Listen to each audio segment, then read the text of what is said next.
Bom, bom dia a todos, bem-vindos à nossa roda de conversa com o tema Regulamentação das Relações Internacionais no Brasil, o que você precisa saber. Eu sou a Bárbara e hoje eu vou estar auxiliando o Carlos e o Chico nessa incrível roda, né, que a gente vai fazer para conversar um pouco, esclarecer algumas dúvidas sobre esse tema tão importante para a nossa profissão. Bom, antes de apresentar os dois, deixar eles falar, só queria passar uns recadinhos. Pessoal, primeiro agradecer a todos vocês que estão aqui, né? Agradecer em nome da ANAPRE por estarem participando hoje conosco. Mas no final eu vou colocar um formulário nos comentários, aí vocês podem estar respondendo para poder receber o certificado depois. E vocês também, claro, podem tirar dúvidas, né? Mas ao final da fala dos nossos palestrantes, podem ir mandando no chat ou depois no final, se quiserem ligar o microfone também podem ficar à vontade. Bom, então o Carlos Rifan, ele é empresário no ramo de cannabis, coordenador de relacionamento e conteúdo na Câmara de Comércio Brasil-Canadá, é formado em Relações Internacionais, contador, mestre em Direito e Negócios Internacionais, possui MBA em Agronegócios e em Gerenciamento de Projetos e atualmente é nosso presidente da ANAPRE. E o Chico Denis é assessor internacional na Secretaria de Relações Institucionais do governo brasileiro, também é internacionalista, tem um papel sensacional aí, né, como nessa internacionalização, nessa política externa atual do governo brasileiro, e é conselheiro da ANAPRE. Bom, vou deixar a palavra com vocês, fiquem à vontade, qualquer coisa, só me chamar. Pessoal, bom dia. Obrigado pela presença. Eu só segui a ordem que a Bárbara apresentou, por isso que eu falei primeiro, mas estou aqui com a ilustre presença do meu amigo Chico, que é um Chico de confiança, tá? Quando a gente está passando pela questão social, que muitos Chicos não estão valendo a pena no Brasil, esse Me Chico aí de defenda. confiança, Pô. né? É, Vou mudar para Francisco. Vou mudar para Francisco. muda para Francisco, porque os Chicos aí do Brasil estão deixando a desejar aí nas promessas que estão fazendo. Que está todo ano fazendo essa live, que é uma live extremamente necessária, porque engraçado como é um tema dinâmico, né, cara? Eu estava conversando com um amigo sobre inteligência artificial, um amigo não, um associado da Câmara, e acabou se tornando amigo sobre inteligência artificial. E eu falei, como que é um tema dinâmico? Parece que você quer aplicar um projeto de lei e a inteligência artificial evolui e você tem que ir lá e corrigir o projeto de lei de novo, porque parece que ele nunca está o suficiente. Em relações internacionais é isso. Eu acho que eu faço a mesma live com o Francisco desde 2017 e, cara, já tem tempo pra caramba isso, né? Desde a nossa primeira live, que foi em agosto, se eu não me engano, de 2017. E a gente está nesse modelinho aí agora, já em 2023. E vamos seguindo fazendo sem problema nenhum para ir tirando dúvida até, não só até a gente conseguir a aprovação do projeto, mas para depois ver o que a gente vai aprender, né? Fazer as lições aprendidas, ver quais são os próximos passos e tentar orientar as pessoas sobre o que é a proposta de fato, porque essa semana depois de muito tempo, passei a trabalhar com muitos analistas internacionais. E a gente almoçando num lugar lá, num restaurante mais popular ali próximo ao trabalho, uma menina que hoje ela é mais nova, recém-formada, tem mais intimidade comigo hoje, ela falou assim, ó, eu tinha um professor na faculdade que ele falava assim, ó, ele falava muito mal da ANAPRE. Eu falava assim, mas por que, Ana, que ele falava mal da ANAPRE? Eu falei assim, não sei. Ele só falava assim, ó, o que a ANAPRE falar, vocês não têm que seguir. Aí eu falei assim, parece aquele pessoal no interior que tudo que você questiona, pessoal, não questiona isso não, que é coisa do diabo. Tudo era coisa do diabo. Mas, gente, aí tinha uma pichação que virou meme na internet que era assim, nem tudo é culpa do diabo. Às vezes o cara só é canalha mesmo, né? Então, e tá botando a culpa do diabo. Então, a gente está nessa evolução contínua aí de tentar explicar para as pessoas que nem tudo é culpa da ANAPRE, né? Às vezes só é o sistema, só a nossa volta que tá acontecendo a coisa. Mas, Chico, vou deixar aberto para você antes dela botar uma apresentaçãozinha. Isso aí, Cacá, é um prazer estar também aqui nessa roda junto com vocês. Obrigado aí pelo convite para a gente estar junto aqui. Sempre é um prazer a gente estar conversando com todo mundo aqui sobre a nossa carreira, né? Sobre as relações internacionais. Ah, eu acho que sempre a gente tem que ter em conta, o Kaká falou bem aí, dessa, dessa luta, porque, na verdade, é mais desconhecimento, né? E tira por mim mesmo, né? Eu nunca teria tido o impulso ou pensado em ir para frente com a ANAPRE, com a associação, né? Com uma organização chamada associação, se eu já não tivesse antes uma base de organização social, né? De organização em grupo, de luta por direitos. Então, acho que também o internacionalista, ele primeiro ele passa por ele tem que passar por uma fase de formação política, né? De associativismo, né?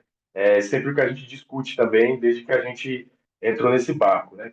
Por quê? Porque a gente sempre fala nas nossas palestras que a gente faz por aí, conversando com o pessoal no Instagram, no Facebook e tal, nos grupos de WhatsApp da vida, que a disciplina Relações Internacionais, ela nasceu muito liberal, né? Ela nasceu nos Estados Unidos e na Europa com um viés muito liberal, né?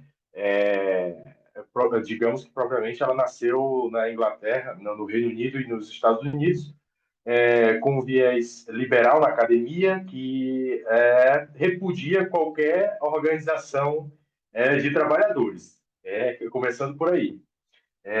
E o tom aqui não é nem que eu estou falando aqui, não é nem de defender uma ideologia tal, X, Y, não. É que essa é a realidade.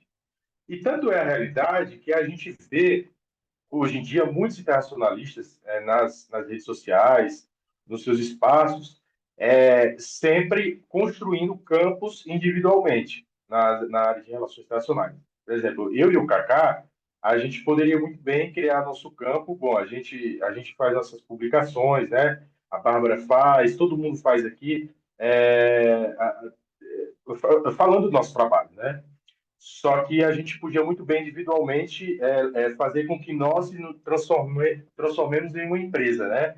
Então, o viés liberal na disciplina de relações internacionais faz com que você se veja saia da faculdade como uma empresa. Hoje eu vejo isso, né? Cada um é uma empresinha, né? E aí essa empresinha é a empresa Kaká, a empresa Bárbara, a empresa Chico, né? E com isso eu vou construindo minha carreira em empresa, né? Só que quando você vai pensar na profissão, quando você vai pensar dentro de uma sociedade, dentro de um país, quando você vai pensar que você está junto com médicos, junto com advogados, junto com geógrafos, junto com, sei lá, farmacêuticos, pedagogos, você está inserido numa sociedade em que todos têm uma profissão minimamente reconhecida e que você vai trabalhar no seu país, muitas vezes. Não tem ainda esse dado, né, Cacá? Eu acho que não tem ainda, mas a gente depois tem que ver quantos internacionalistas estão trabalhando no seu país. Porque o sonho é você sair, formar e ir embora, né? É essa também uma falsa promessa que o curso de Relações Internacionais dá no Brasil. Que todo mundo vai formar e vai pegar uma mala e vai embora para ficar em outro país, falando inglês, né? E trabalhando em empresa multinacional ganhando em dólar. Também é uma falácia. Eu vejo que muitos que estão formando estão ficando no Brasil, no seu próprio país, porque tem muitas opções de trabalho, muitas organizações, né, desde prefeituras, ONGs, né, empresas, né, nacionais, não precisa nem ser multinacionais, que também estão absorvendo esse profissional. Então, a gente está inserido na sociedade brasileira, primeiro ponto. Então, vai sofrer igual o cara que está do teu lado, que é o advogado, o contador, o pedagogo, com hora de trabalho, assédio no trabalho, né? A hora tipo feriado, vai trabalhar ou não, o salário, né? O salário do teu amigo que está do teu lado, tu está trabalhando mais que ele, mas está recebendo menos. Por quê? Né? Porque está recebendo menos, né? Então são todos esses pontos que fazem com que a gente olhe no espelho e nos vejam como profissionais. E aí, antes de nos ver com aquela capa liberal que o curso de Relações Internacionais nos vendeu, de ser aquela pessoa que sai individualmente do curso, pega sua mala, vai viajar, ou vira um diplomata, né? Tipo, que nem todo mundo vai virar diplomata, é uma profissão necessária e estratégica para o Brasil, mas nem todo mundo vira. Tem outras N áreas para você ir para ser um internacionalista. Mas, para começo de conversa, é isso. Ver que você é igual ao teu amigo que é de outra profissão e tem os mesmos problemas, os mesmos males e as mesmas necessidades, né, dele, de se reconhecer como um profissional. A gente começar essa conversa. Chico, a Bárbara vai botar uma publicaçãozinha só para a gente seguir uma linha de raciocínio básica aqui e a gente vai falando sobre isso. Mas tem muitas coisas interessantes em cima do que você falou sobre essa coisa de mensurar estatisticamente quantas pessoas trabalham estruturalmente. E agora eu contratando pessoas, eu tenho recentemente contratado pessoas e, cara, é bem interessante a linha de raciocínio quando você vai conversar com uma pessoa que é totalmente técnica da área de contratação. Tem nada a ver com relações internacionais. E ela vai desenhando para você as coisas e é muito legal. Você passa a entender melhor a coisa. E a gente vai estar falando disso aqui hoje, que eu acho que é interessante para todo mundo.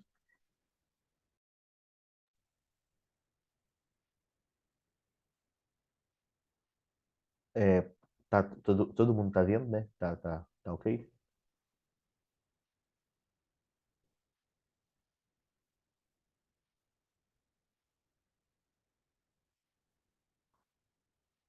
Então, a gente vai entrar pelo básico, pessoal, que é o seguinte: como que se, né? A gente vai trabalhar esses tópicos inicialmente aqui, que é para a gente entender relações internacionais, a gente precisa entender como que se cria uma profissão no Brasil, como que você decide que aquela área vai se tornar, quando ela deixa de ser somente uma formação, que quando você não é uma profissão, você é uma formação. Você se forma durante muitos anos, muitas pessoas formadas em relações internacionais, elas simplesmente pegavam o diploma delas e saíam, né? Por exemplo, o direito. Eu gosto de dar o exemplo do direito, porque o direito é nossa profissão co-irmã, né? Assim, é muito parecida conosco, assim. E o direito é o seguinte, quando você se forma em direito, você é bacharel em direito, é uma formação. Você não é profissional do direito, você é bacharel. Se você quiser ser procurador de um município, não tem nada a ver com você ser advogado. Aí você vai passar a ser procurador. A sua profissão é ser procurador. A sua profissão nunca foi ser bacharel em direito. Era a sua formação.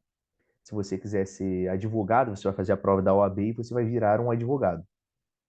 Se você quiser ser juiz, você vai no Rio de Janeiro lá, você entra na escola de magistratura, né? Aqui em São Paulo deve ter também, em outros estados deve ter também. Você faz a escola de magistratura para você entrar na carreira do magistério. Mas lembrem esse termo, né? Magistério, é carreira. Você constrói uma nova carreira após a sua formação. A proposta, quando a gente pensou lá atrás no modelo de profissão para o analista internacional, foi dar uma construção de carreira após a formação dele. Não teria nada a ver. Nosso objetivo não era se meter dentro da academia. Não era muito pelo contrário, não era ensinar a academia como que ele deve formar o profissional ou não. Mas eu dar uma outra oportunidade. A gente enxergou que nosso propósito era dar um caminho. Eu não estou aqui para te obrigar, Bárbara, Emerson. Ó, você vai formar e você é obrigado a ser analista internacional. Não, você é se você quiser. Mas eu quero que você tenha a oportunidade de ser. Foi muito dar a oportunidade. Eu quero que você tenha a chance de ter isso. E não simplesmente, ah, não, você formou e você não tem chance. E como que se cria um processo de profissão no Brasil? Você entra em contato com uma estrutura chamada Comissão Brasileira de Ocupações e você faz um pedido da entrada, qualquer pessoa acima de 18 anos ela pode dar entrada, e há uma pesquisa através da FIP, que é essa estrutura que até inclusive ela é muito comum porque ela determina a tabela de preço de carro, de moto no Brasil, e eles fazem uma pesquisa e essa pesquisa ela acontece e a partir dessa pesquisa você tem que montar um estudo antes e você encaminha para eles. A partir daquele estudo, eles vão fazer essa pesquisa e eles vão identificar, ah, não, tem uma galera que trabalha aí dentro no, no país que existe mesmo, que trabalha nessa área que os caras falaram que tem aí o ponto. É algo mais ou menos assim, eu estou tentando falar de uma forma bem simples, né? Que é sábado de manhã, para poder todo mundo captar a coisa bem básica.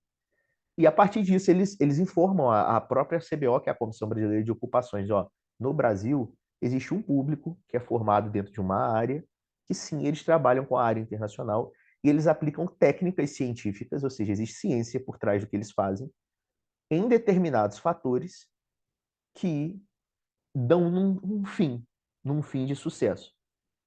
Ah, Kaká, mas aí tinha lá o comércio exterior, que todo mundo sempre trabalhou, né? Então, o comércio exterior no Brasil, gente, é o direito aduaneiro brasileiro.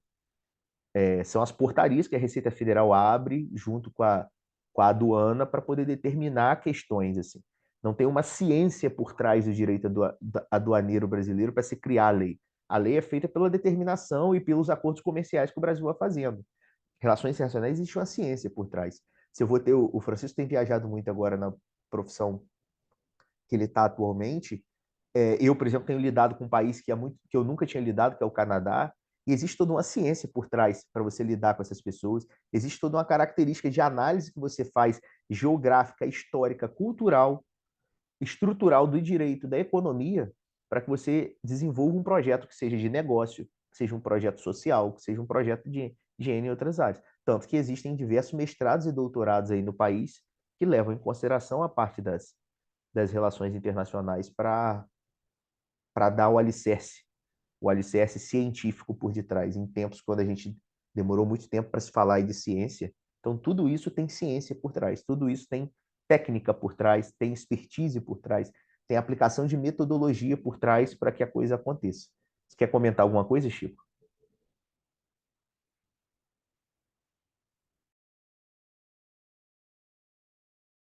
Sim.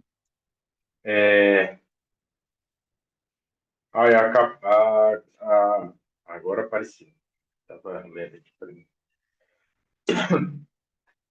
É, essa, esse tema, ele é muito. Uma coisa, eu acho que uma coisa que a gente sempre fala, né, na área de relações internacionais, na profissão, né, primeiro esse reconhecimento que é um profissional, né, igual às outras profissões, é isso. Você vai trabalhar no Brasil também, vai ficar aqui, trabalhar com relações internacionais em seu país. Esse é o primeiro ponto. Formar o profissional para isso, essa ideia. A segunda, eu acho que você falou um ponto importante, que é o profissional de relações internacionais, já na faculdade, ou no último ano, metade já, ele já ter essa noção dos direitos e deveres dele como qualquer outro profissional no Brasil. E aí ele vai entrar na Constituição brasileira, né? A gente da Constituição brasileira. Uma vez um colega meu, advogado, ele encheu meu saco com isso, porque os advogados enchem mesmo o nosso saco, né? Tipo, são amigos, né, e tal, respeito muito os advogados, mas e os advogados internacionalistas piores, né? Que eles querem tomar nossos empregos. Brincadeira, mas tem um pouco de verdade.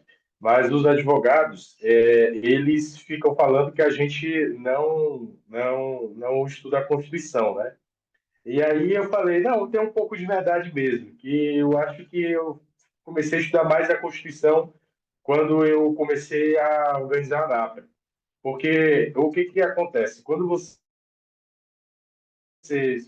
faz parte de um grupo, de uma associação, e que você se sente um profissional, que era o que eu não me sentia antes, né? Eu me sentia, o curso de relações internacionais te vende como se você saísse como uma mini empresinha, né? Sozinho no mundo, desbravando o mundo, conquistar o mundo, né? Entender o mundo inteiro e o mundo inteiro nas suas costas, não é bem assim. É, você começa a estudar a estrutura do seu próprio país dentro da sua profissão. É isso que a gente sempre fala, né? E é isso que o Cacá falou anteriormente.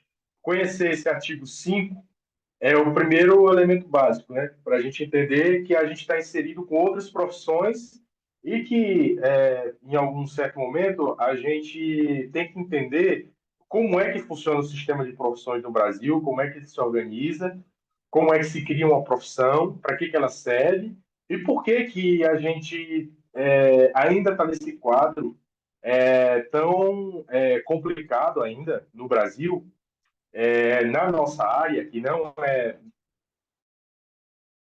otimista, né? Ainda, eu acho que ainda não está num quadro otimista ainda, né? A gente ainda está para chegar nele, de você ter o orgulho, né? O reconhecimento de que você é um profissional de relações internacionais e que você serve à sociedade, né?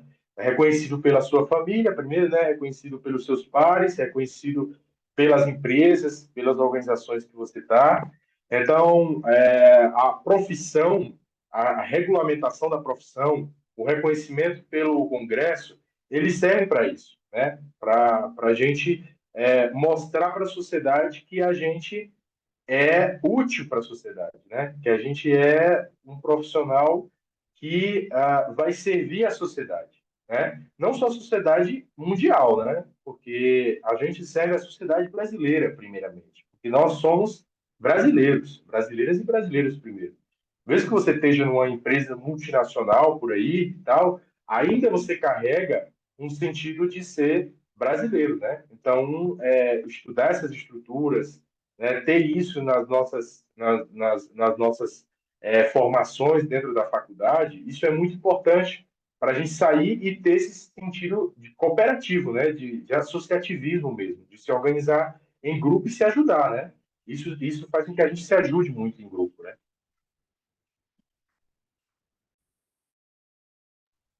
É, eu, pegando, somando aí o que o Francisco está falando, antes de a gente passar do próximo slide,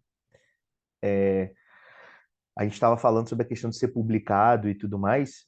Não sei se vocês sabem, mas não sei como é que tá isso, talvez o Francisco saiba, mas vai girar alguma coisa agora para o próximo ano de 2024, onde vai voltar a ter a contribuição sindical no Brasil.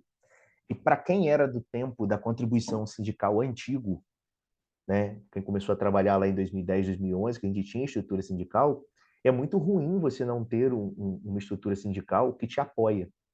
Não é que eu estou aqui defendendo, né? Eu não estou vendendo o peixe dos sindicatos. Eu só estou explicando uma experiência que eu tive com e sem. Eu tive experiência com e eu tive experiência sem. A experiência que eu tive com foi dentro de empresas de engenharia, inclusive, onde os sindicatos que me atendiam eram sindicatos de serviço administrativo, que eu sequer tinha contato com os caras.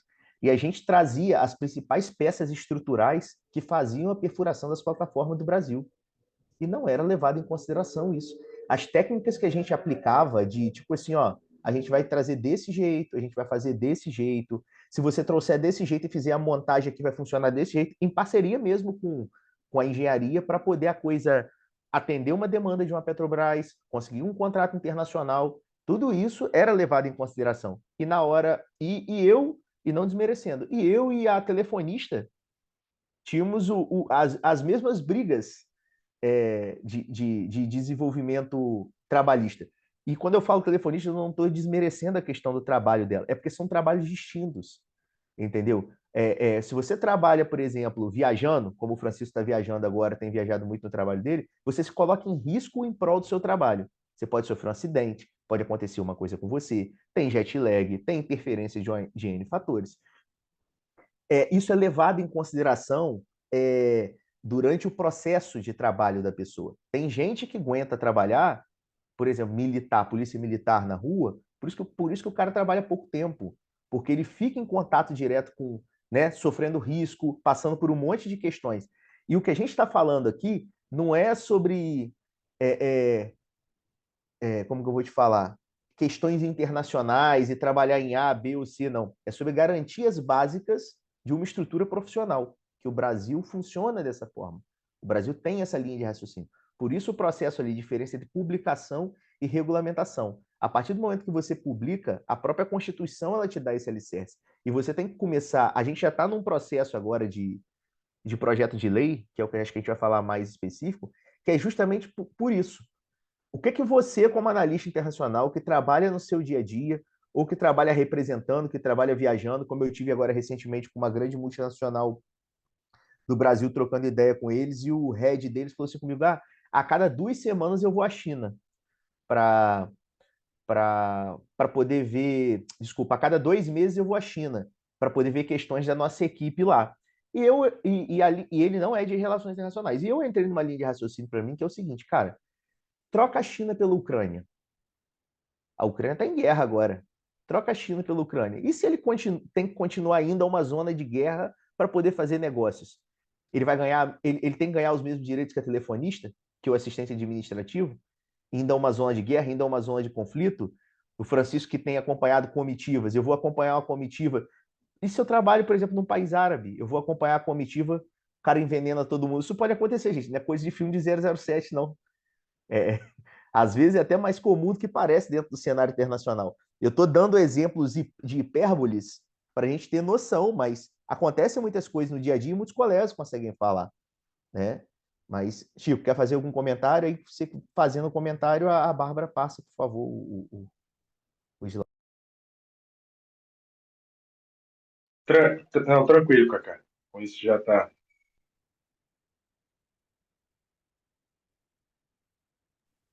Vamos lá, então.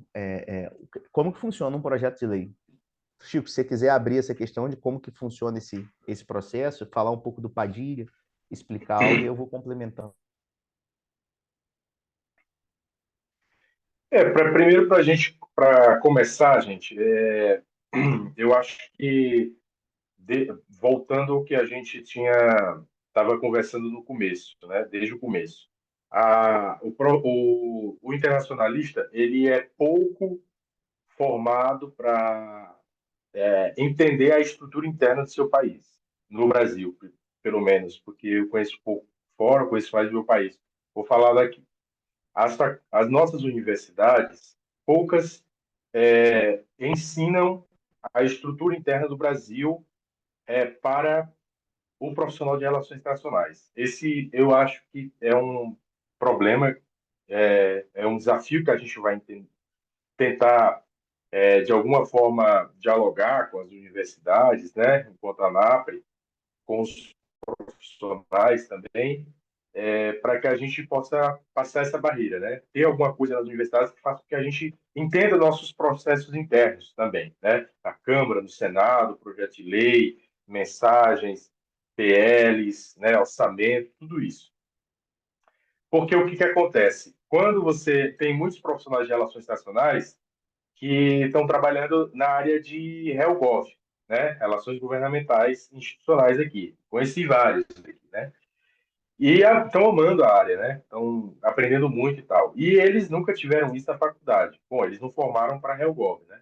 Só que eles estão usando eles estão usando as habilidades de relações internacionais, que é negociação, que precisa muito no Congresso, diálogo, né? Capacidade de organização, né? Capacidade de entendimento, que é o que o internacionalista tem, com aprender de novo as regras do HelGov, que é orçamento, mensagem, PL e tal. Eu comecei a ver que o profissional de RI ele tem que ter isso, né? Ele tem que saber de tudo do seu país, porque não tem mais como você diferenciar e você só saber como é que se internaliza um tratado internacional. Isso é muito básico, né? Isso é muito elementar na nossa profissão. Saber como se internaliza um tratado de armas, um tratado de direitos humanos, passa pelo Senado, duas casas, tal, tal, tal. É só isso que a gente vê na faculdade. E esse é um desafio que a gente tem que ter, né? Entender as leis, entender PL, entender projeto de lei. E se a gente entendesse isso na faculdade, os internacionalistas iam ter menos dificuldade de entender o que a gente está tentando propor também na NAP, né? Que é a regulamentação da profissão. Se desde a faculdade a gente já tivesse isso, né? Como os advogados têm, né? Como os médicos já têm, porque eles já têm um conselho há muitos anos, né? Profissional de engenharia e tal, ele já tem essa noção de associativismo quando eles saem da faculdade, o que a gente não tem, né? Ainda está criando, está germinando aí uma semente, né? E aí nós não somos os primeiros, primeiro, para começo de conversa, nós não somos os primeiros a essa luta. A gente não está inventando a roda desde os anos 90, 80, 90, né? Desde que se criou, os cursos de relações internacionais tentam regulamentar a carreira, né? São iniciativas individuais, não são iniciativas de organização com o CNPJ, com um grupo, né? Igual a associação faz, né? A ANAPRE faz, desde 2017. Nós somos a primeira organização que faz isso de forma estruturada em grupo, né, representando com CNPJ e tudo isso, e com diálogo sobre isso.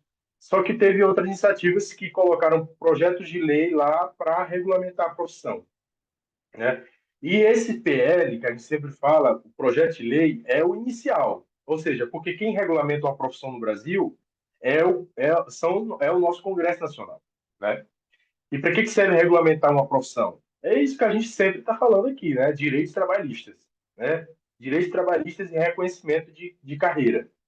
Quando vocês saírem daqui dessa live, se alguém ainda não entende isso, pode ir lá no Google, colocar regulamentação de profissão, que lá está em todo lugar, Senado, Câmara, todo lugar que você imaginar vai ter um textinho sobre. E todo mundo está defendendo isso. Quem não está defendendo isso é um grupo que também é um desafio nosso, porque a gente, desde que criou a DAP, também entrou nessa roda, porque a gente não tá independente do que acontece também internamente no Brasil, porque eu acho que a minha formação em relações internacionais é de entender também que o que acontece internamente no Brasil define o que vai acontecer nas relações internacionais do seu país, né? Então, unir esses dois temas, aspectos internos e internacionais, é também o que a gente quer fazer aqui, né? Entender que nada que acontece na política externa do seu país está independente do que acontece internamente, né? Uma coisa está vinculada à outra. Então, desde 2017, a gente vem um processo de desregulamentação também do mercado de trabalho no Brasil, né? Com a nova lei trabalhista, né? Assinada pelo ex-presidente Michel Temer, teve todas essas reformas que a gente viu, né? Desregulamentações e tal, o aumento dos APPs, né? Dessas profissões por APP, os nômades digitais, aí veio a pandemia, tudo isso. Isso faz com que na Câmara tenha uma resistência a você ter também projetos de lei que regulamentem profissões e criem conselhos de classe, porque eles sempre há um grupo na Câmara que sempre vai dizer que isso torna a profissão muito rígida e não faz parte do que eles veem como nova profissão do século XXI, que é uma profissão mais aberta, né? Todo mundo, digamos, tem liberdade para trabalhar como for, onde for, e sem estar atrelado à nossa CLT, né? Que é a carteira de trabalho, né? A consolidação das leis trabalhistas.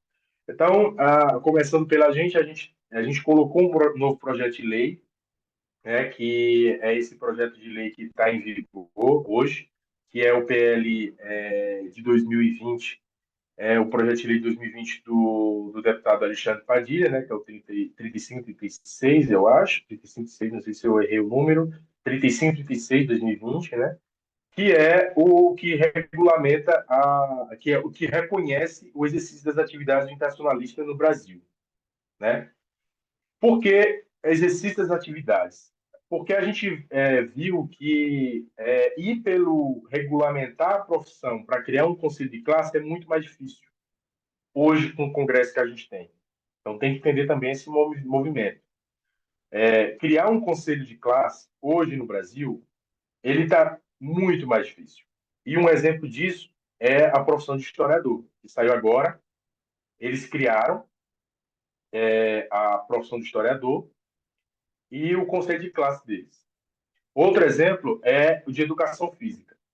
Barraram a criação do conselho de classe, o conselho de educação física, porque entenderam que a educação física já está dentro do escopo de educação e já tem conselho de educação municipal, estadual e federal. Então, a educação física não deixaram criar um conselho de classe porque eles entenderam que está dentro de educação. Então, não deixaram criar. Porque o nosso Congresso hoje, as comissões que regulamentam profissões, elas estão muito mais resistentes a esses movimentos. Criar conselho de classe, né? Regulamentar profissões. O mínimo que a gente está pedindo aqui, nesse PL, que ele está... Vocês podem colocar aí no Google, né? PL 3536, 2020, é de reconhecer as nossas atividades. Ou seja, que o mercado e as instituições reconheçam o que a gente faz. É o mínimo para começar, né? Porque com esse PL e passando na Câmara, reconhecendo e sendo sancionado pela Presidência da República depois, ele faz com que a gente seja reconhecido pelo mercado, né? E isso não acarreta pagar nada. Não acarreta, a gente não vai pagar nada, né? Não vai, o profissional, muitas vezes o pessoal chega para mim, para o Cacá, para a Bárbara, para o pessoal, nossa, a gente vai pagar uma taxa igual paga Corém, né? Paga esses CREAS da vida, né? Não, porque a gente viu que esse movimento nem a gente tem força para fazer ainda, né? Se a gente pensasse assim, vamos criar o conselho, porque assim, há um movimento também que pensa, e a gente sabe bem, o Kaká, a gente já conversou sobre isso, que de nada vale também regulamentar uma profissão se você não tem um conselho que fiscalize, porque assim, amanhã ou depois você viaja com a comitiva, você é descoberto com lavagem de dinheiro, um internacionalista com lavagem de dinheiro numa comitiva, levando, sei lá, num avião entorpecentes, drogas ilícitas, né? E aí, quem é que te fiscaliza? Não tem, né? Então, tem um grupo que também pensa, né? De nada vale regulamentar uma profissão se você não tem um conselho de classe. Só que o nosso Congresso hoje, ele é muito resistente a criar um conselho de classe. Então, a Chico, gente foi por essa via aqui, que é a criação, que é a regulamentação e exercício das atividades, que é o primeiro passo. É muito parecido com o que os nossos colegas de RelGov fazem hoje no Congresso, regulamentar as atividades, né? Que eles não chamam, e não gostam, né? Mas são mais conhecidos como os lobistas, né? Que é os que trabalham com o RelGov no Congresso Nacional, né? Com projeto de lei e tal. E tem muitos nacionalistas trabalhando com o RelGov, né? Por isso que a gente tem essa interlocução com eles. É mais ou menos para começo de conversa. obrigado, Chico, pela. Eu vou só contribuir com algumas coisas aqui com você, que é o seguinte. Chico tocou muito no assunto da questão do conselho, que é o seguinte, para nós não é interessante ter um conselho também pelo seguinte, o conselho, a criação de uma estrutura de conselho no Brasil, ele é um modelo de autarquia. O que eu quero dizer com isso? A autarquia, ela pode ter modificação de presidência. Então, amanhã ou depois pode entrar um presidente aí, vai que entra um doido aí, a gente não sabe, né? Pode ser que já tenha acontecido, vai que entra um doido aí e ele troca todo mundo, entendeu?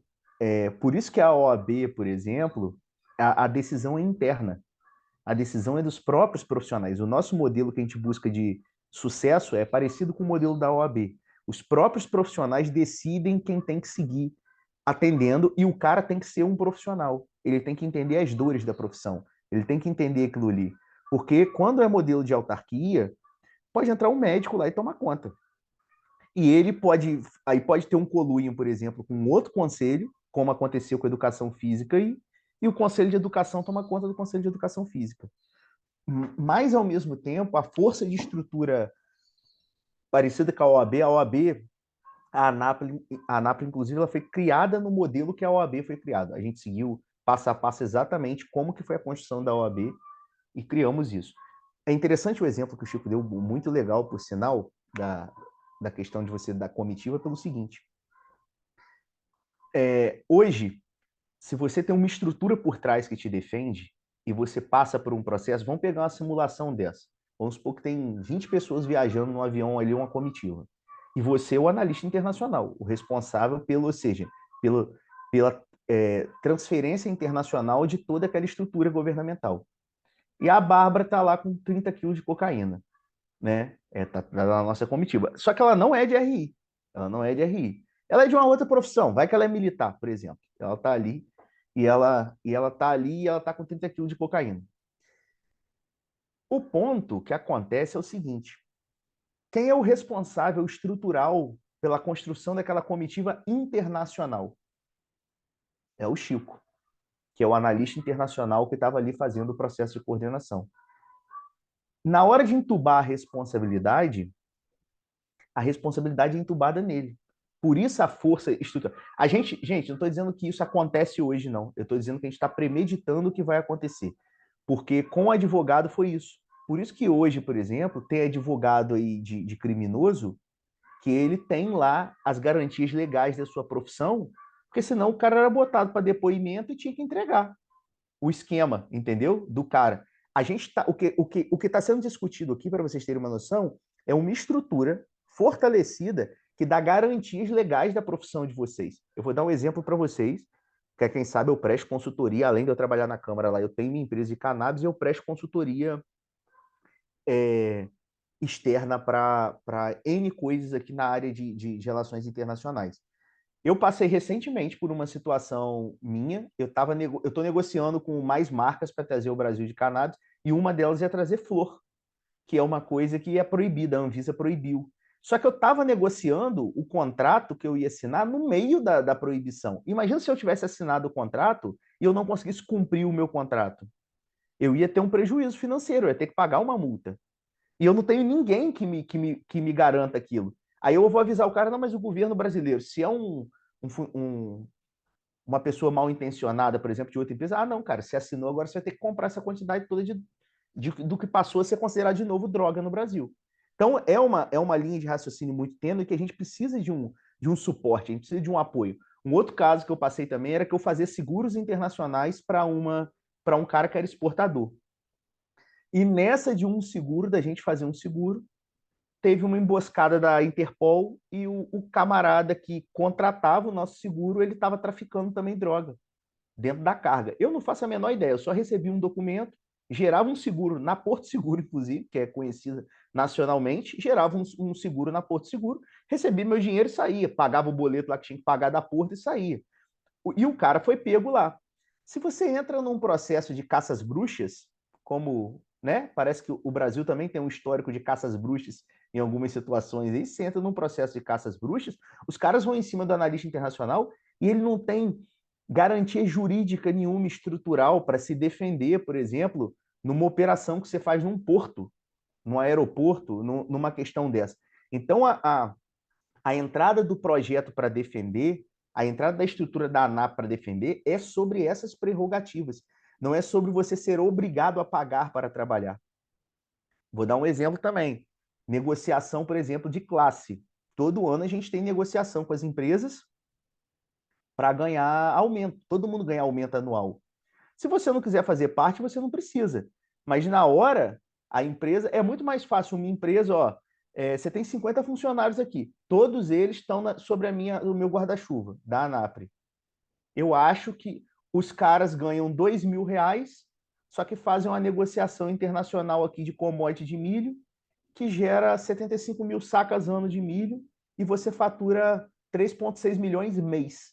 E você paga e gasta R$ 100.000 com eles aqui, e você lucra 3,5 milhões. Você acha realmente que quem te dá esse lucro todo tem o direito de receber isso? Só esse valor, R$ 2.000? Agora vai e faz uma pesquisa na ANAP aí, quantos analistas internacionais entram ganhando R$ 2.000? Quem está empregado, claro, porque a grande maioria não está empregada. E é essa garantia. Não é papo de mais-valia, não, gente. É um negócio muito básico. Se você está em Brasília, por exemplo, o Francisco sabe que mora lá hoje, assim como São Paulo, são cidades caras, existe uma variação econômica. Nem fui eu que criei isso, não. Foram os economistas. Existe uma variação econômica. Você não pode trabalhar, por exemplo, na Faria Lima, em São Paulo, onde o almoço mais barato é R$ 50, e ganhar R$ 15 por dia para poder almoçar. Senão você não vai conseguir almoçar ali e não vale a pena você ter aquilo. É um processo estrutural. E é esse processo estrutural que a gente está trocando ideia aqui sobre a construção de defesas acerca do internacionalista. Ah, mas aí o advogado, o economista, que se dane os outros, amigo. Eu defendo os meus. A gente está aqui falando sobre uma classe que movimenta o país, que gera dinheiro, que gera oportunidade, entendeu? Que movimenta de fato a balança comercial do país e não é valorizada, é negligenciada.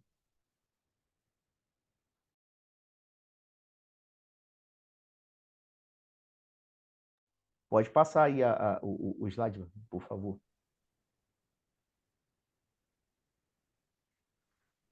Pessoal, eu não sei se o Francisco tem mais alguma coisa para falar. A gente vai abrir para perguntas agora. Quer comentar alguma coisa, Chico? E a gente abre para perguntas, se todo mundo tiver dúvidas. E também queria fazer uma espécie de round table aqui, para não ficar só nós dois falando. Abrir para todo mundo, a gente vai fazendo comentário, o pessoal que quiser entender. Eu acho que de alguma forma a gente está muito otimista com essa ideia de que as pessoas estão tendo mais consciência disso, né? Estão procurando mais a NAP, estão se aproximando, né? Participando. vendo que é só em grupo, né, que a gente consegue ter uma, um ganho, né, na profissão, se organizar enquanto grupo, participar de eventos, participar de reuniões, participar de seminários em que tenha um nome profissional de relações internacionais na, no seu título, né? Isso é importante. A gente sabe que hoje em relações internacionais os temas que mais predominam são os temas de você ser um diplomata ou você ser um acadêmico, né? São dois temas que são muito fortes. Eu gosto dos dois, eu respeito muito os dois, só que relações internacionais são N temas, N opções de trabalho, e a gente sempre tem que estar antenado de que esses dois, esses campos, né, eles têm profissionais que estão muito fragilizados neles, né? Porque eles estão muito inseguros, né? Se eles vão amanhã estar nesse posto ou não, quais são as atividades dele nesse posto ou não, o reconhecimento dele como profissional ali, né? Seja numa organização pública, privada, numa organização não governamental, né? Internacional, né? Numa empresa, né? Tem muito internacionalista que eu converso, por exemplo, fazendo trabalho internacional em hospital. É muito interessante, né? Conheci uma colega que trabalha na internacional do Albert Einstein. E é fascinante, né? Porque ela une coisas de saúde com relações internacionais. Então, nem imagina, né? Então, imagina se ela tivesse tido uma especialização, uma disciplina na faculdade sobre área de saúde e relações internacionais, né? Então, estaria muito mais capacitado, né? E não estaria pensando o que eu estou fazendo aqui no Albert Einstein com relações internacionais, né? Já estaria muito mais segura, né? Se a gente tivesse regulamentado a, no Estado brasileiro as nossas atividades, né? Tipo, o que o internacionalista faz e o que ele pode fazer naquele espaço, né? Não precisa ser só diplomata, não precisa ser só professor universitário para reconhecer o que eu faço. Mas em qualquer lugar que eu esteja, eu sei as atividades que eu posso fazer ali. Então é esse o objetivo que a gente quer. Por isso, e é esse o principal objetivo, e a gente não está inventando a roda, a gente está querendo seguir o que qualquer outra profissão faz no Brasil, né? É bom fazer esse exercício depois e saírem aqui desse papo, cada um ir na internet e colocar a regulamentação de atividades de N profissões, né? Ou qualquer outra profissão. Vocês vão ver o trabalho que outros grupos fazem, né? De se reunir, de estar em grupo de WhatsApp, de ir, pedir, fazer encontros, né? Ir em universidades para provocar isso, né? Para provocar essa união pela profissão, porque senão dispersos, sozinhos, né? Saindo cada um da faculdade com aquela coisa de vou conquistar o mundo sozinho, né? Aquela ideia bem liberal de relações internacionais que a gente quer mudar, né? De que sozinho a gente vai conquistar, né? Vai chegar, vai ser meu o mundo. Gente, isso não existe, porque você vai depois trabalhar em sociedade, né? Com outras pessoas, com a senhorinha ou senhor do café, com a pessoa da contabilidade, com a pessoa do seu lado da área de eventos, né? E isso é um grupo de trabalho, entendeu? Então a gente tem que se reconhecer enquanto profissional no Brasil, para a gente entender que essa estrutura ela só vai mudar de ter orgulho da profissão quando a gente trabalhar em grupo, né? Quando a gente souber trabalhar em grupo e em associação, né? É isso que mais ou menos a NAPRE faz aí de sensibilizar, né? Sensibilizar isso.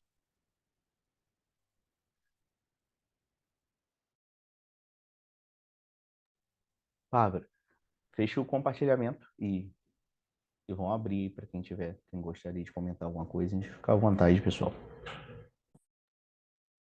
Pessoal, podem mandar no chat ou quiserem abrir o microfone para falar. Só vou aproveitar para agradecer ao Chico, ao Kaká, pela excelente fala. A gente sempre aprende muito nessas rodas, né? Eu gosto muito disso na AP, porque aproxima os profissionais de relações internacionais e a gente sempre aprende algo novo. Espero não precisar de um advogado, né? Depois desse exemplo, mas brincadeira é bom para a gente entender até que ponto às vezes pode chegar uma situação, né, e a gente não tem essa, essa segurança como profissionais, né, de ter onde se escorar, digamos assim. Mas, pessoal, aproveitem, façam perguntas, tá? Porque é muito importante e é um momento muito legal. Ah, a Tainá mandou uma pergunta aqui no chat. Como eu, como internacionalista, posso contribuir com esse processo junto a vocês?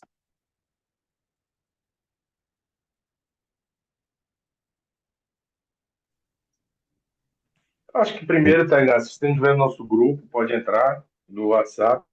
A gente tem um grupo da ANAPRE lá no WhatsApp que a gente discute isso também.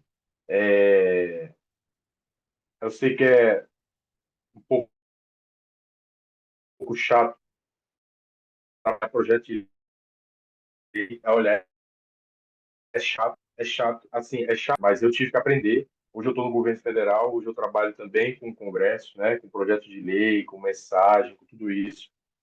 É um tema bem desafiante, porque a gente está nessa há um tempo e não é só o projeto em si, mas é a articulação política, é a articulação interna, é dialogar, e esses trâmites, eles são, às vezes, complicados para quem não teve uma formação nisso, só que eles são, assim, depois que você aprende, você vai ver que isso vai servir para a sua vida inteira como internacionalista, né?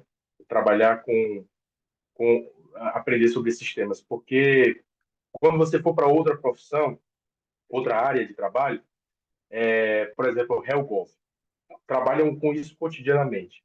E tem muita internacionalista lá. Então, eles tiveram que aprender na marra, né? Porque não tem disciplina na faculdade sobre projeto de lei, sobre estrutura interna do nosso Congresso, como é que as leis são geradas. Não tem, a gente aprende na marra. Igual a gente que trabalha com cidades, o Cacá sabe bem, não tem disciplina na faculdade que trabalhe em relações nacionais de cidades. A gente tem que aprender na marra, né? O carro andando e a gente trocando a roda, né? Como se diz. Então, Tainá, se você quiser contribuir com a gente, entra no nosso grupo. Se já tiver, você pode procurar a gente para poder, se você puder contribuir com esse tema, nos próximos debates que a gente fizer aqui no Congresso Nacional, ou também mobilizar também internacionalistas que você tenha perto também para contribuir. A gente, no ano de 2024, a gente vai estar muito mais forte com isso, porque a gente agora que conseguiu, nesse ano, reorganizar as estruturas de diálogo e de debate que a gente pode ser que seja mais otimista para poder passar esse projeto de lei, porque nos 4 últimos anos a gente não teve a oportunidade de fazer isso, porque você sabe bem que a gente passou no Brasil, e era também um governo que não tinha nenhum congresso, né, que ainda hoje é muito conservador para isso, mas está mais flexível, né, temos mais apoiadores para regulamentar profissões, porque era um governo que via, né, a desregulamentação de uma profissão como algo bom, né, e que a gente sabe que na prática não é. Né? Na prática não é, tá aí os nossos advogados também, outro exemplo aí, eles estão muito bem obrigados, não deixam criar nenhum curso EAD no Brasil, nenhum curso EAD no Brasil, só para vocês terem uma ideia. Nós temos hoje, acho que metade dos nossos cursos de EI são EAD, e esse é um desafio. Esse é um problema sério, porque, gente, criar curso EAD no interior de um estado do Brasil, prometendo que vai ter emprego depois, isso é um desafio, né? Ele não é igual pedagogia, ele não é igual letras, ele não é igual educação física. É outra coisa, é outra história. Democratizar, popularizar o curso, sim, mas essa é outra história, né? Que a gente não sabe quem está dando essas aulas, a gente não sabe quem está formando esses profissionais, o que está prometendo para eles, e esse é um desafio dos professores, do MEC e de todo mundo que está envolvido nessa história. Então, esse é um desafio nosso. né, de trabalhar com essas novas é, perspectivas, essas novas formações que estão aparecendo aí no mercado, dizendo que o profissional de relações internacionais vai sair e vai trabalhar na ONU, vai ser diplomata, e a gente não tem controle sobre isso, sobre essa formação, e acaba frustrando o profissional, né? Então é isso que a gente quer acompanhar de perto, e o PL, o projeto de lei, ele faz com que a gente faça esse acompanhamento, porque a gente vai saber o que tipo de profissional está saindo dessas faculdades, né? E acompanhar ele quando ele sair, quando ele formar, quando ele pegar seu diploma, que formação ele teve. Hoje a gente não tem esse controle, né? E isso acaba em frustração, né? Porque o cara sai, né, da faculdade, ele não tem noção daquela formação que ele teve, ele vai para outra faculdade. Isso é tempo, gente. Isso é tempo de vida, né? Imagina se sair da faculdade e fazer outra. Claro que você pode fazer, mas ali você se frustrou. Todo mundo se frustra. Claro, eu tenho liberdade de fazer outra faculdade, de sair da que eu estou e ir para outra, entendeu? Mas isso é tempo da sua vida. São tempos que você perdeu ali, né? Que você não recupera, que você teve aquele conhecimento, você não teve, você acabou indo para outra porque você se frustrou com o curso de AI. E é isso que a gente se preocupa no Brasil, né? Então, participar desse processo de organizar o PL, de estar junto com a gente, vai ser muito legal, porque a gente tem um grupo pequeno ainda trabalhando nisso, porque é um assunto desafiante, muitas vezes chato para muitos, né? Eu e o Kaká, a gente está levando isso há um tempo aí, e a gente sabe que é chato e às vezes dá muita dor de cabeça, mas seja bem-vinda para participar desse projeto.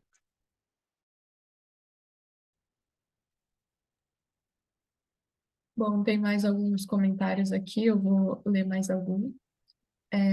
A Ana Beatriz Nobre, se não me engano, a Ana também trabalha com a gente ali na África. Ela comentou assim, ou ela está no grupo, perdão, mas eu sei que acho que eu já lembrei do nome dela. Acho que a NAPRE tem feito um excelente trabalho nesse sentido de criar um reconhecimento da profissão entre os próprios internacionalistas. Desde que comecei a participar do grupo, sinto esse orgulho da área, como vocês falaram, e vejo que não estou sozinha. Muito obrigado, Ana Beatriz. Ficamos muito felizes aí. Só para vocês Obrigado. entenderem, o trabalho é todo voluntário, tá? De todo mundo. Então, às vezes, a gente não fica olhando o grupo o dia todo.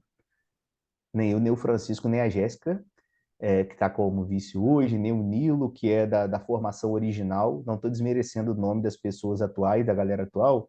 Eu lembro muito do pessoal original que assinou a ata lá de coisa, que é o Nilo, o Chico, eu, tem um pessoal que não está mais, né? Não está mais assim presente. Tem uma galera que participou depois.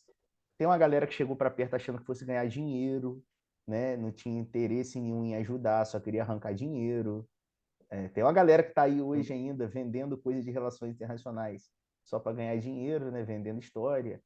Mas enfim, porque o trabalho é voluntário, tanto eu e o Francisco temos nossas profissões, outras pessoas que trabalham também no grupo têm suas profissões, muitas nem são da área de relações internacionais, estudam relações internacionais ou se formaram, mas trabalham com outras coisas.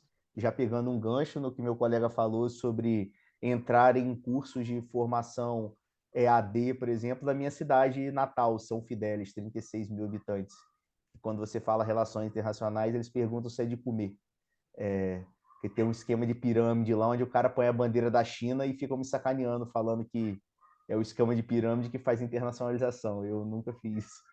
Mas, assim, são essas coisas que a gente passa engraçadas, assim, no dia a dia. E obrigado pela palavra. É, tem o Geraldo falou, né, aqui também, Bárbara, tive um pequeno atraso quanto a... Desculpa, fala. Não, pode ficar à vontade. Nem só de haters de Vianap, né, Kaká, que você tinha comentado antes, né?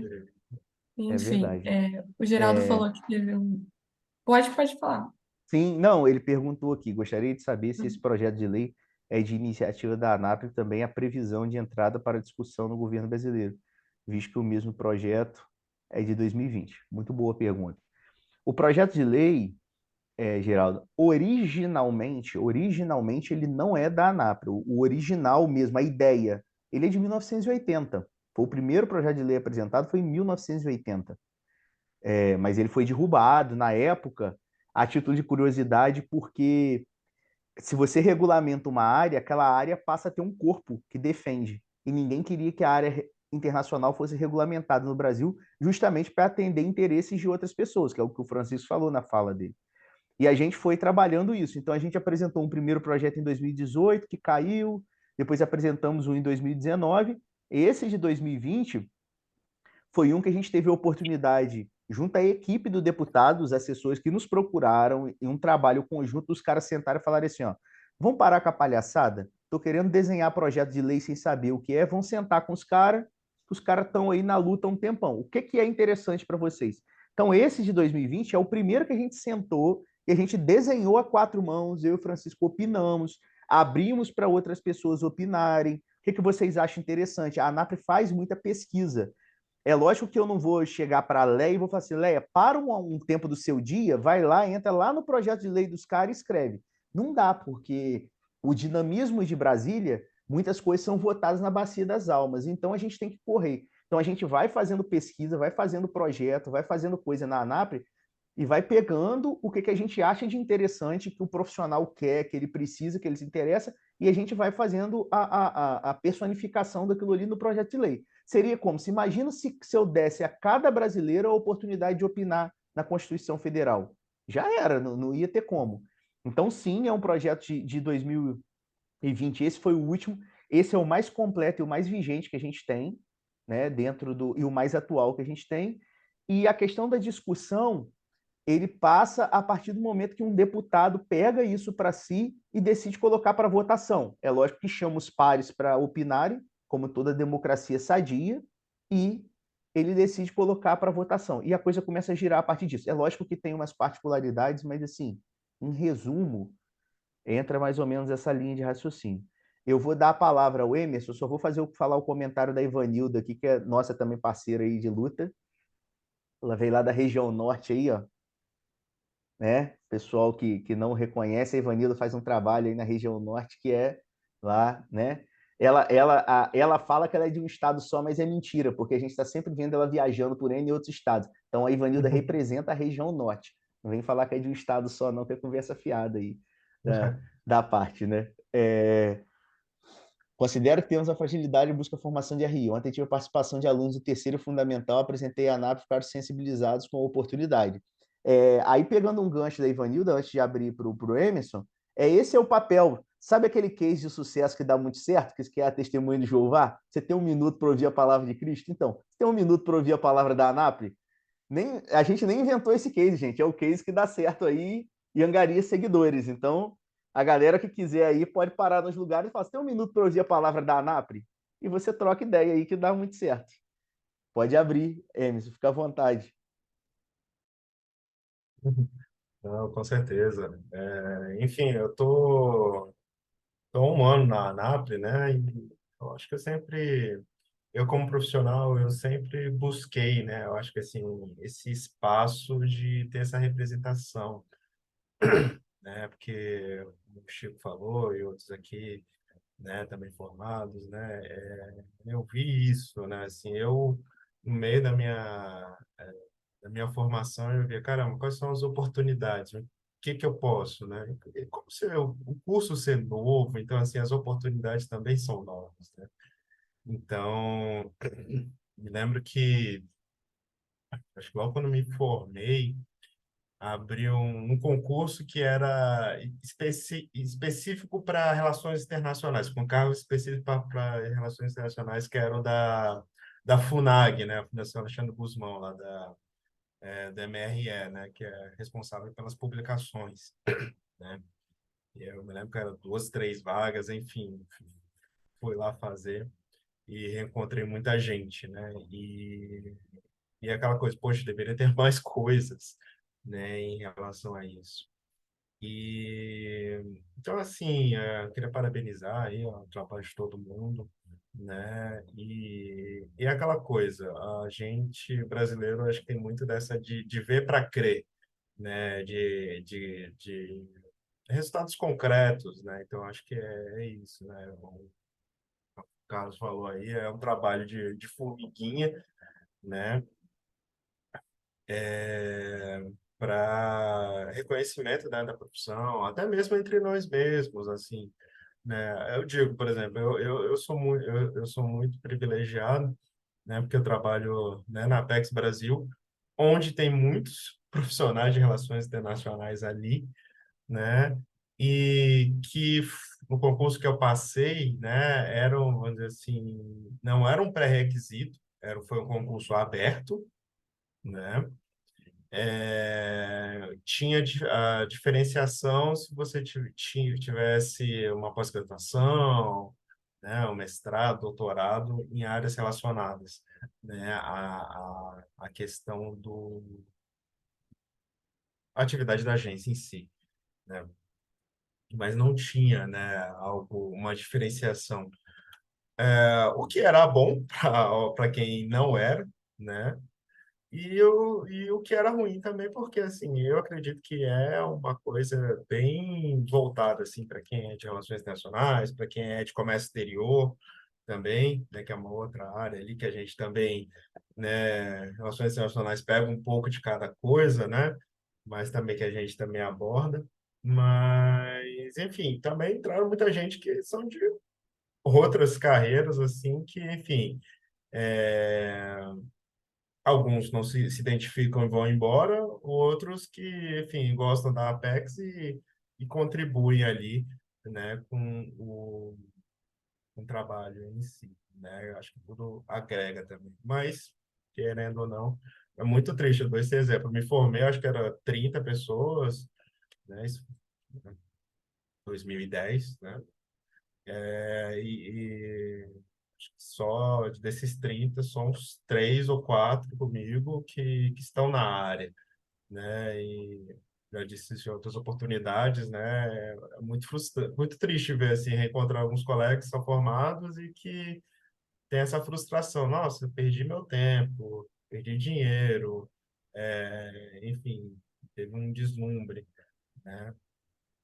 É aquela coisa aquela coisa, a gente se fortalecendo, né? A gente vai abordando várias áreas, né? Tanto para quem já está atuando, quanto estudantes, né? O que a Ivanilda falou, né? Galera que está terminando ensino médio. Então, justamente, até mesmo para essa questão, né, de questão de grade, né, porque a gente falou, os cursos, né, explodiram a EAD, mas se a gente for ver grades também, tem umas coisas assim meio estranhas, assim, que dão prioridade para alguma coisa, para outra também não. E se a gente não tiver uma entidade para estar junto, né, para, poxa, né, pelo menos para dar um respaldo ou uma abertura para o diálogo, né? Então, eu acho que daria um pouco mais dessa valorização, né? E no mais, eu acho que é isso. Eu dei um exemplo no grupo, né? Teve uma aluna de Relações Internacionais lá de Santa Catarina. Ela veio visitar a PEX, assim, ouviu, eu conversei com ela depois, ela ouviu de uma ação da Apex lá em Santa Catarina, achou super legal e veio para Brasília. Juntou 2 colegas e falou, olha, né, já conhece a Apex Brasil? Não, vamos lá em Brasília. Ela organizou uma caravana, vamos dizer assim, uma missão para conhecer, uma visita técnica, né? Então, ela foi ali, depois passou acho que foi no Congresso, acho que foi, ela disse que também passou ali na Embaixada da França também. Então, assim, justamente para ver as oportunidades como para depois que ela se formar.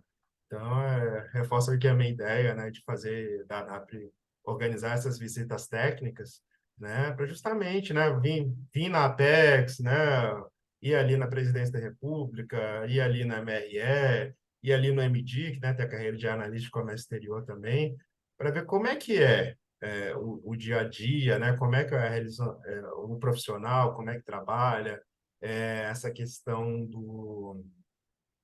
essa questão de preparação, como é que faz. né? Porque eu acho que a gente está nessa era de informação, só que a gente está tá com tanta um excesso de informação que às vezes você não sabe, né? Como filtrar e como enfim, ter aquilo que tem a melhor decisão e você não cair no esquema de pirâmide, enfim, numa faculdade EAD que está te prometendo mundos e fundos e que no final das contas, né, só está ali só para pegar o dinheiro das pessoas, né? Então, assim, até mesmo eu vi assim no curso quando eu fiz foi presencial, não tinha nada de EAD, né?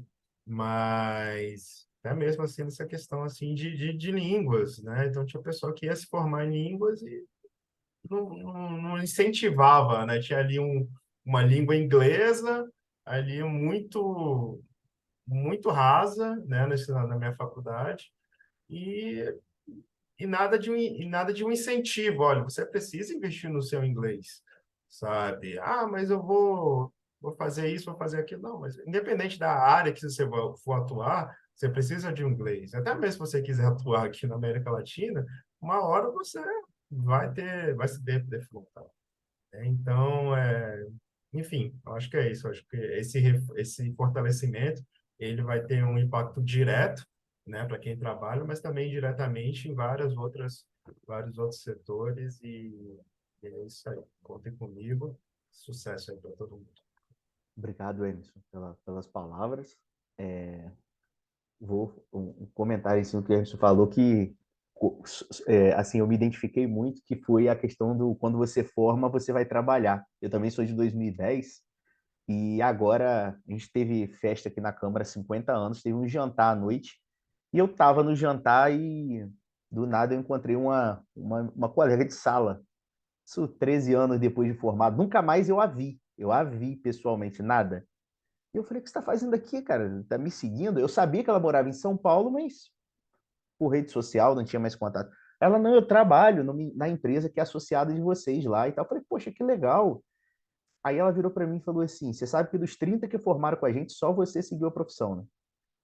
Eu falei, ué, mas você não tá trabalhando? Ela falou, então, eu fiz direito depois. Eu trabalho hoje na área de direito e cultura. Eu não trabalho com relações internacionais. E o meu curso ele foi criado em 2007. Não existia um curso nas universidades federais do Rio de Janeiro. Ele foi criado para atender a demanda do Porto do Açu, do Ike Batista na época. E o Porto do Açu nunca foi para frente. Ou seja, foi criado um curso superior, foi vendido sonho para formados, para famílias. Muitas famílias venderam o que tinham para poder, o Brasil, a venda do sonho universitário, né, de você ter uma profissão é muito grande, é uma coisa muito cultural, muito forte. E entraram, eu lembro, entraram 86 na minha turma. Formaram 30 e só eu, literalmente só eu, trabalho com relações internacionais. Então é muito doido esse número, é um número muito pesado assim de se ouvir, entendeu? É algo que tem que ser levado em consideração para se desenhar. Gostei muito da ideia, muito legal a sua ideia sobre visitas guiadas. As pessoas precisam aprender na prática o que que é. Que o cara às vezes fica naquela assim, ah, não, quero ser diplomata, quero ser diplomata. E o cara também acha que diplomata é ser agente de viagem, né? Vou me colocar em Amsterdã, vou todo dia no Bulldog comer um brownie e beleza, vou ficar ali, ó, curtindo a vida. Igual não tem uma embaixadora que estava lá em Amsterdã que os caras ligando há 2 meses para a embaixada, a mulher estava no Sri Lanka passando férias, né? Os caras estão achando que é vida de... A gente fala aqui na Câmara, as meninas brincam que o sonho de emprego da vida delas é ser mãe de leg. Eu falei, mas o que é ser mãe de leg? É quando 3 horas da tarde você está trabalhando, você olha, tem uma mulher de leg passando com Golden, assim, depois de voltar do Pilates. Então, esse é o emprego que o pessoal acha que ser diplomata é isso, ser mãe de leg. Não, tô de bobeira, ligo pro meu motorista, ele vai, não, gente, isso é ser herdeiro, é uma outra profissão. Se tiver o Conselho Federal dos Herdeiros aí, não é o case que a gente está lutando, né? Emerson, obrigado, cara. Cara, a ideia é sensacional, a ideia da, da visita técnica, Chico. É muito legal, dá para fazer em São Paulo, dá para fazer no Rio, dá para fazer em Brasília, dá para fazer em outros lugares se a gente organizar, mas é muito boa mesmo. Muito obrigado aí pelo. Fique mais anos, não fique um ano só, não. Tem uma galera que entra aí, Ó, não dá né? para ganhar dinheiro, é só prejuízo. A ANAP é só prejuízo, só desespero, só correria. Tipo o sistema trabalhista Nada, brasileiro, é só esse negócio nada. aí. São vidas, cara. Vidas não têm preço, sabe? Então, e eu Exatamente. acho que até mesmo é desmistificar alguma coisa. Nada contra a diplomacia, né? Mas o pessoal acha, né? Eu tenho colegas que entraram na diplomacia que são deslumbrados, são pessoas que, assim, totalmente, assim, infelizes ali dentro. Né? Eu não sei, o Chico trabalha ali na presidência, deve ter contato com o diplomata ali também. Pessoal, eu conheço alguns, né? Tem a galera que é realizado, que tudo mais. Mas, assim como em qualquer profissão, qualquer lugar, você vai ter pessoas que, enfim, são ótimos profissionais, são más profissionais, mas, assim, eu encontrei gente que, nossa, né? Só não saio daqui porque eu tô aqui pelo dinheiro, né? É bom, tem essa questão de morar fora e tudo mais, mas a carreira em si são pessoas assim profissionais assim frustrados, né? Isso é uma questão de saúde mental, sabe? E que no final acabam até não fazendo uma prestação de serviço público à altura, sabe? Então assim já encontrei algumas pessoas assim. Então, mas é tudo parte da base, né? De ter um máximo de informações para tomar tomada de decisão, para melhor tomada de decisão. Mas é isso aí. Passo. Pessoal, mais alguém tem alguma dúvida, alguma pergunta, quiser mandar? Senão a gente já, acho que já pode ir, né, encerrando também. Chico, Kaká querem falar mais alguma coisa? Fique à vontade. E sobre as visitas técnicas, né? Eu já tinha conversado com o Emerson faz um tempinho, né? E a gente tá nos nossos planos aí de organizar, né, por meio da NAPRE. Então, aguardem que vamos ter sim, vai dar certo. Só agradecer, só, pessoal. Muito obrigado pela oportunidade de todos estarem aqui. Ficou gravado, né, Bárbara? Aí, quem puder compartilhar depois aí para o pessoal poder ir vendo. Quem puder fazer, setor de comunicação puder fazer aqueles cortes nossos aí, tipo, que vão, Sim. que vão Uhum. viralizar no mesmo nível do Chico Moedas aí Tomara tá tudo certo aí, né?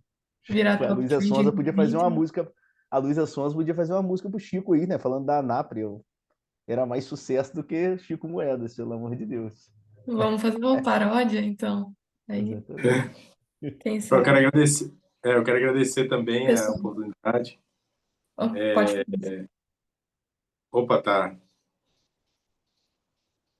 pode falar? Pode sim. Ah, tá. Então, eu quero agradecer aí a oportunidade de estar conversando com vocês. Eu sei que os tempos estão cada vez mais escassos. Tenho falhado um pouco aí com a NAPRE da gente se organizar mais e se juntar, mas é um ano muito desafiante, né, para todos, de reconstrução do Brasil, da política externa brasileira, né? Muito trabalho, muitas oportunidades, muitas janelas sendo abertas, portas, né? E eu acho que a gente vai sair muito mais fortalecido dessa, porque eu acho que depois que esses 6 anos aí que a gente passou de construção da ANAP, a gente também teve o desafio de também atravessar um período no Brasil muito difícil de apoio ao associativismo, né, à profissão, né, à organização de classe, né? Então, eu acho que a gente está saindo dessa agora, dessa fase, entrando em uma nova fase agora de apoio à construção coletiva, né, de organização de profissões. E eu acho que a ANAP aí só tende a crescer, né, só tende a contribuir aí com a nossa profissão, com a profissão do internacionalista, que é tão necessária, né? Cada vez mais necessária, né? Você vê que vem a COP aí. Eu fui para Belém agora a primeira cidade do norte do Brasil que eu conhecia, né? Era a última região que eu não conhecia do Brasil e fui para Belém. E Belém tem vários desafios de construir, de organizar essa COP. E a gente já está até dialogando com São Paulo, Rio de Janeiro, né? Que são cidades que as pessoas chegam, né? No Brasil, entra por São Paulo, Rio de Janeiro, também Fortaleza, né? Que é um hub e de ser subsedes, né? de construir alternativas de eventos, porque o desafio de construir em Belém uma COP para 50 mil pessoas, ela é desafiante. Falta gente que sabe inglês, falta tradutor, falta estrutura física, né? E a gente, enquanto internacionalista, tem um papel e muito importante, né? Mas primeiro a gente tem que se reconhecer como profissional importante, né? É aquela velha ideia da autoestima, né? Da autoestima do profissional de RI, né? Aquela velha ideia de que no fundo do poço vai ter o pote de ouro, né? Ela tem que ser tirada do nosso radar e saber que essa construção do pote de ouro ela vai desde a nossa faculdade, né? Essa ideia das visitas guiadas, né, que eu também estou à disposição, né, para colaborar, o Emerson falou, para a gente fazer aqui em Brasília também, aqui no Congresso, nas comissões, né, de relações internacionais, aqui no Palácio também, ela vai sendo construída a partir da faculdade, né, e isso os profissionais que saem, por exemplo, de faculdades como a USP, né, como a PUC São Paulo, PUC Minas e tal, eles têm muito isso evidente porque desde a metade da carreira eles já estão em estágios, né? Eles já estão em estágios. Então, isso fortalece muito a ideia deles como profissionais. Então, a gente tem que criar mecanismos, criar iniciativas, ideias de que você faça com que você se reconheça como profissional, não só um PL, né? Visita guiada, roda de conversa. E é isso que a ANAPRE faz voluntariamente, né? Até agora. A gente faz isso e acaba fazendo muitos amigos, né? Dizem que é muito mais importante que dinheiro, né, Cacá? Por aí.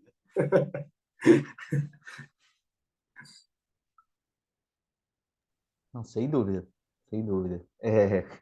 Bárbara, a palavra é sua, o pessoal está querendo almoçar. Eu, inclusive, estou sendo cobrado que eu não almocei, tá? Porque estão me cobrando isso, então, só para. Bom, pessoal, foi muito bom, é muito gostoso sempre essas conversas, né? Que nem eu falei, isso aproxima a gente e só tem benefícios, né? A Ana antes tinha falado, né, sobre como a NAPRE abriu, de certa forma, esse olhar dela de novo para as relações internacionais, para mim foi a mesma coisa, e só reforçando o que vocês falaram na universidade, realmente a gente às vezes não vê tudo o que a gente pode fazer como internacionalista na faculdade. Eu mesma me formei, metade da faculdade eu fiz durante a pandemia, então foi pior ainda, mas conhecer a NAPRE e poder estar aqui hoje também é fundamental. Então, pessoal, sigam a NAPRE, eu coloquei o LinkedIn, o Instagram da NAPRE. Qualquer coisa, chamem a gente lá no Instagram para entrar no grupo também, para acompanharem. Coloquei o LinkedIn do Kaká e do Chico, sigam eles, acompanhem o trabalho deles por lá. Preencham o formulário, pessoal, quem quiser ganhar o certificado, tá ali no chat, vou mandar de novo rapidinho para vocês poderem receber e vão acompanhando. A gente sempre tenta trazer esse tipo de evento para contribuir mesmo conosco, com a nossa profissão e fazer amigos, como o Chico falou, né? No final, o que importa é os amigos que a gente faz pelo caminho, né? Então, eu só vou pedir mais uma última coisa para vocês, para a gente tirar uma fotinha. Então, quem puder, por favor, liga a câmera ali para a gente postar depois. Vamos lá, pessoal, sem. Bem, gente, quem acordou aí, quem está com a cara de sono aí, Isso aí. Peraí, o pessoal tá ligando ali. Isso. Um, dois, três e. Aí. Depois eu mando lá no grupo da NAPRE, tá bom, pessoal? Deixa eu boa. parar a gravação aqui.